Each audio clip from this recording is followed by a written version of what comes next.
안녕하세요. 알아두면 쓸 때 많은 신비한 탄소 소재 벌써 4번째 시간입니다. 오늘도 우리가 몰랐던 하지만 우리 일상 속에 곳곳에 숨어있는 탄소 소재 한 가지에 대해서 알아볼 텐데요. 오늘의 주인공은 누구인가요? 오늘 알려드린 탄소 소재는 그래핀인데요. 그래서 제가 모니터를 준비했습니다. PPT? 예, 그러면 제가 한번 역시 보겠습니다. 진흥원의 슈퍼스타답게. 네, 그럼 제가 준비한 PT를 잠시 함께 보시죠. 박수. 그동안은 탄소 소재들이 저희가 눈에 보이고 손에 잡히는 느낌이었다면 그래핀과 CNT는 이름에서 알 수 있듯이 나노 소재이기 때문에 저희가 이렇게 구조를 한번 화면으로 보여드리려고 준비를 했고요. 보시면 이렇게 육각형 모형으로 되어 있지 않습니까? 그래서 각 이 격자, 이 꼭지마다 원자가 있는데요. 벌집 모양으로 이렇게 되어 있고요. 이게 이게 각 원자들인 거예요? 네, 맞습니다.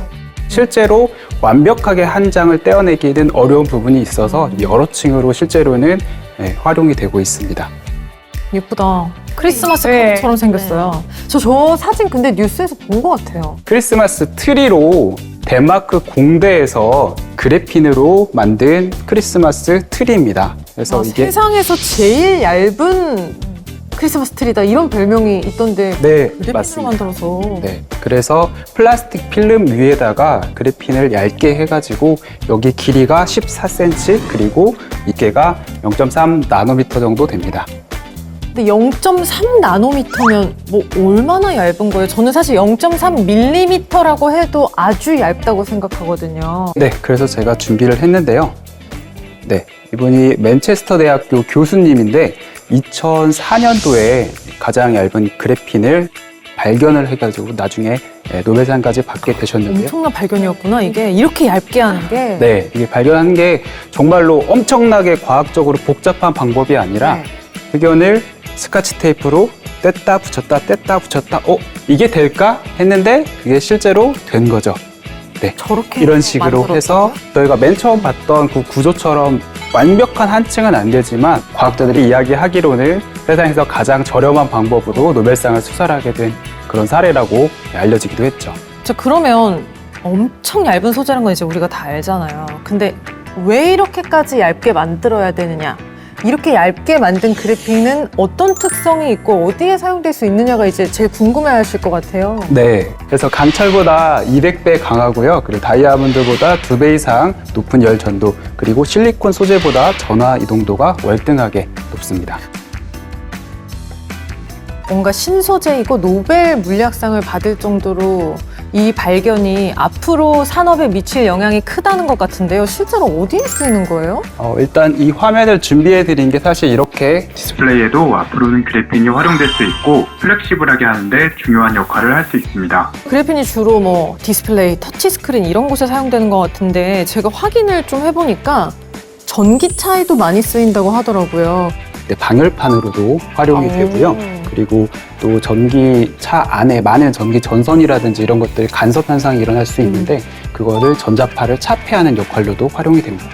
가볍고 또 뭔가 성능이 워낙 좋은 소재다 보니까 활용이 많이 되는 것 같은데 요즘 워낙 전기차 얘기 많이 나오잖아요. 이 나노 소재 쪽 CNT라든지 그래핀 같은 거는 저희가 되게 앞서 있거든요. 한국에 앞서 있어요? 네, 맞습니다. 오, 그렇군요. 그러면 이런 그래핀을 활용한 아까 말씀하신 그런 전자파 차폐막이라든지 이런 게 지금 막 유통이 막 되고 있는 거는 아닌 것 같거든요. 네, 국내 연구진이 그래핀 고분자 복합 소재에 티타늄 카바이드를 첨가해가지고 전기 전도를 높여가지고 수년 내에는 아무래도 상용화될 수 있지 않을까 생각을 해봅니다. 굉장히 뭔가 어려운 연구를 우리나라가 선도하고 있다는 걸로 이해는 되네요. 준비하신 게 있다고? 네, 이번에는 제가 준비했는데 한번 보실까요? 네, 함께 보시겠습니다. 네, 알아두면 쓸데많은 신비한 탄소 소재, 이번에는 탄소 나노튜브에 대해서 설명드리겠습니다. 자, 계속해서 우리가 그래핀에 대해서 이야기를 하고 있고 이 구조는 이제 익숙해요. 호불호시네?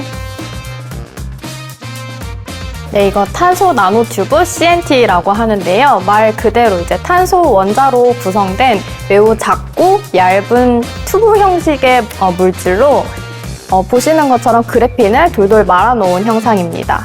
이게 강도가 굉장히 세다고 제가 들은 것 같은데 실제로 어느 정도나 강한 거예요? 네, 보시는 것처럼 철보다 100배 강하고요. 높은 전기나 열 전도성을 띱니다. 그럼 이것도 아까 그래핀처럼 차에 활용이 돼요? 자동차에? 혹은 어디에서 주로 쓰이나요? 배터리나 자동차, 항공 쪽에 사용이 되고 있습니다. 고생하셨습니다. 박수. 우리가 그래핀, 또 그래핀을 이렇게 원통형으로 난 탄소 나노튜브에 대해서 지금 이야기를 해보고 있잖아요. 근데 쓰임새에 대해서 이야기했는데 대량 생산이 어렵다는 거 알겠어요. 그러면은 요거는 주로 어디에 어떻게 쓰이게 되는 거예요? 분말 형태로 저희가 이제 PP나 이런 것들에다가 넣어가지고, 그래서 첨가제라는 표현을 선생님께서 해주신 거고요. 네. 네, 그런 것들을 넣어서 활용을 하기도 하고, 말씀드린 것처럼 이론적으로 계속 가래떡 뽑듯이 뽑을 수 있다라고 한다라고 하면 저희가 궤도 엘리베이터라고 혹시 들어보셨나요? 알죠. 네. 발까지 연결해서 엘리베이터 타고 가는 거. 네, 맞습니다. 그거를 지구로부터 우주까지 연결한다라고 하면 그 하중이 엄청날 거거든요. 네. 그래서 그 하중을 버틸 수 있는 우주 내의 유일한 소재는 이 CNT일 거다. 과학자들이 말씀하고 계시고요. 재밌다. 그 외에도 그러면 다른 분야는 또 뭐가 있을까요? 딱 떠오르는 게 있는데 전도성 잉크라고 알고 계신가요? 아니요, 몰라요. 네, 그러면 그쪽에 대해서 아주 잘하는 기업이 있는데요. 함께 보실까요?